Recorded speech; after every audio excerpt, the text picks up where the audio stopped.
Perkenalkan, nama saya Elvina dari kelas 1C, Prodi Administrasi Bisnis.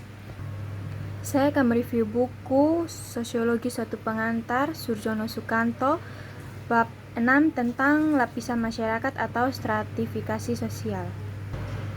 Selama dalam satu masyarakat ada sesuatu yang dihargai, dan setiap masyarakat pasti mempunyai sesuatu yang dihargainya, maka barang sesuatu itu akan menjadi bibit yang dapat menumbuhkan adanya sistem lapisan dalam masyarakat itu. Barang sesuatu yang dihargai di dalam masyarakat mungkin berupa uang atau benda-benda yang bernilai ekonomis, mungkin juga berupa tanah, kekuasaan, ilmu pengetahuan, kesolehan dalam agama, atau mungkin juga keturunan yang terhormat. Sistem lapisan dalam masyarakat dalam sosiologi dikenal dengan istilah social stratification, yang merupakan pembedaan penduduk atau masyarakat ke dalam kelas-kelas secara bertingkat. Terjadinya lapisan masyarakat. Adanya sistem lapisan masyarakat dapat terjadi dengan sendirinya dalam proses pertumbuhan masyarakat itu, tetapi ada pula yang dengan sengaja disusun untuk mengejar suatu tujuan yang sama. Pembedaan atas lapisan merupakan gejala universal yang merupakan bagian dari sistem sosial setiap masyarakat.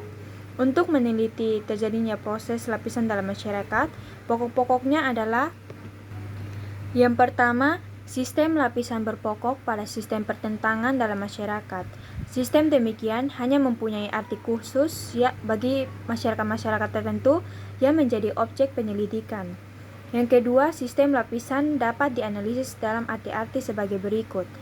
Yang pertama, distribusi hak-hak istimewa yang objektif seperti misalnya penghasilan, kekayaan, dan keselamatan.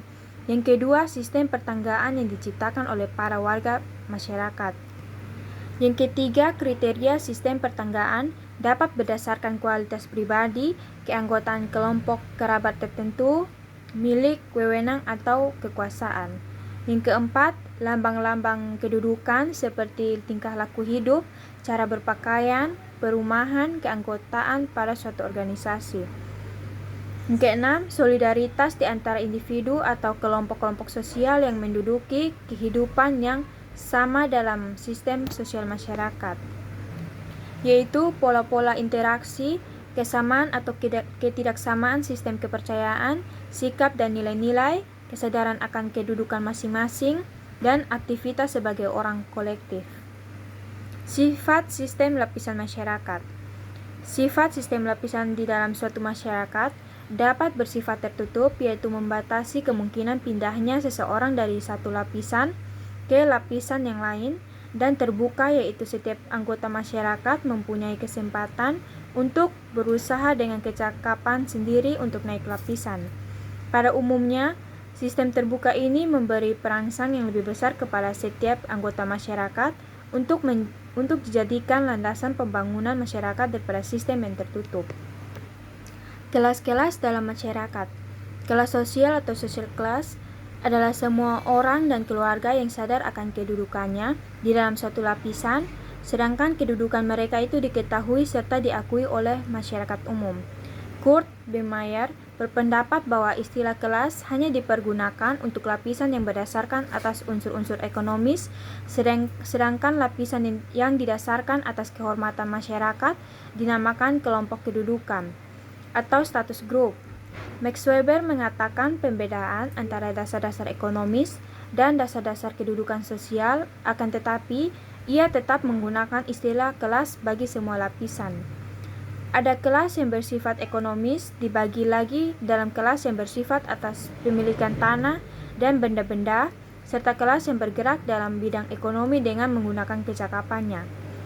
Joseph Schumpeter mengatakan bahwa terbentuknya kelas dalam masyarakat karena diperlukan untuk menyesuaikan masyarakat dengan keperluan-keperluan yang nyata, akan tetapi maka kelas dan gejala-gejala kemasyarakatan lainnya hanya dapat dimengerti dengan benar apabila diketahui riwayat terjadinya. Apabila pengertian kelas ditinjau lebih mendalam, maka akan dijumpai beberapa kriteria tradisional, yaitu: yang pertama, besar atau ukuran jumlah anggota-anggotanya. Yang kedua, kebudayaan yang sama yang menentukan hak-hak dan kewajiban-kewajibannya. Yang ketiga, kelanggengan Keempat, tanda-tanda atau lambang-lambang yang merupakan ciri-ciri khas. Yang kelima, batas-batas tegas bagi kelompok itu terhadap kelompok lain. Yang keenam, antagonisme tertentu. Dasar lapisan masyarakat. Ukuran-ukuran yang biasa dipakai untuk menggolong-golongkan anggota masyarakat ke dalam lapisan-lapisan adalah ukuran kekayaan atau material, ukuran kekuasaan, ukuran kehormatan, dan ukuran ilmu pengetahuan. Unsur-unsur lapisan masyarakat. Hal yang mewujudkan unsur-unsur baku dalam teori sosiologi tentang sistem lapisan dalam masyarakat adalah kedudukan atau status dan peranan. Yang pertama, kedudukan atau status. Kedudukan diartikan sebagai tempat atau posisi seseorang dalam suatu kelompok sosial.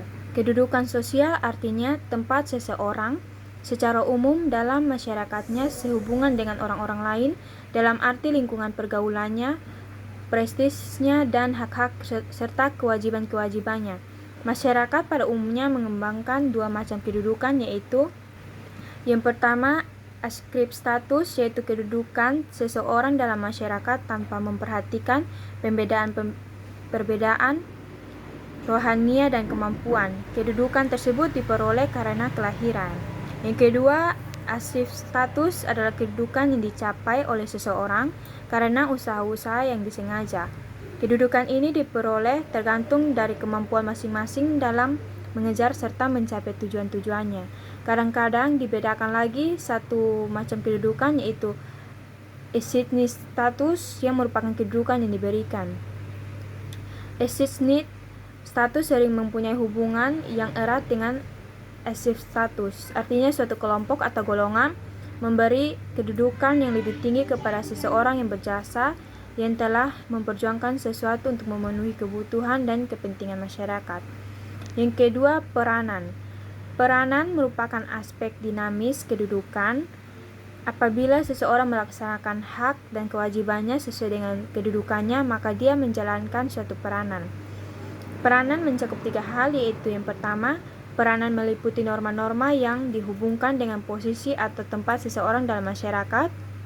Yang kedua, peranan adalah suatu konsep tentang apa yang dilakukan oleh individu dalam masyarakat sebagai organisasi. Yang ketiga, peranan juga dapat dikatakan sebagai perilaku individu yang penting bagi struktur sosial masyarakat. Lapisan yang sengaja disusun.